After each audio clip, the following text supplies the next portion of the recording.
صحیح بخاری کتاب الاذان باب ما جاء فی صوم النی والبصل والکراس کے تحت حضرت امام بخاری ایک حدیث نقل کرتے ہیں کہ عبداللہ بن عمر رضی اللہ عنہ فرماتے ہیں رسول اکرم صلی اللہ علیہ وسلم فرمایا غزوہ خیبر کے موقع پر من اکل من هذه الشجرہ یعنی الصوم فلا یقربن مسجدنا، کہ جو شخص کچا لہسن، یہ حدیث میں تو لہسن ہے مراد، اسے کچا لہسن بو آتی ہو،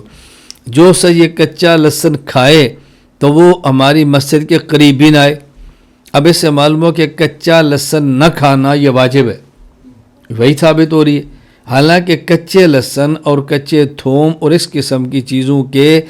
نہ کھانے کے واجب ہونے کا کوئی حنفی بھی قائل نہیں ہے، اگر اس سے قربانی کا ہونا واجب سمجھ آتا ہے تو یا ان کے نہ کھانے کا وجوب بھی سمجھ آ رہا ہے۔ اچھی طرح اس کا سمجھ لیں۔ اس کا جواب کیا ہے؟ جواب یہ ہے، اس حدیث پاک میں رسول اکرم صلی اللہ علیہ وسلم نے لہسن کچا کھانے سے منع نہیں فرمایا، کچا لہسن کھا کر مسجد آنے سے منع فرمایا۔ ایک ہے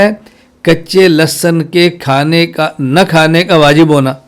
ایک ہے کچا لہسن کھا کر مسجد نہ آنا، یہ دو باتیں الگ ہیں۔ یہ بات اچھی طرح سمجھ لیں۔ سلطان المحدثین امام علی بن سلطان المعروف ملا علی قاری رحمہ اللہ، وفات 1014 ہجری،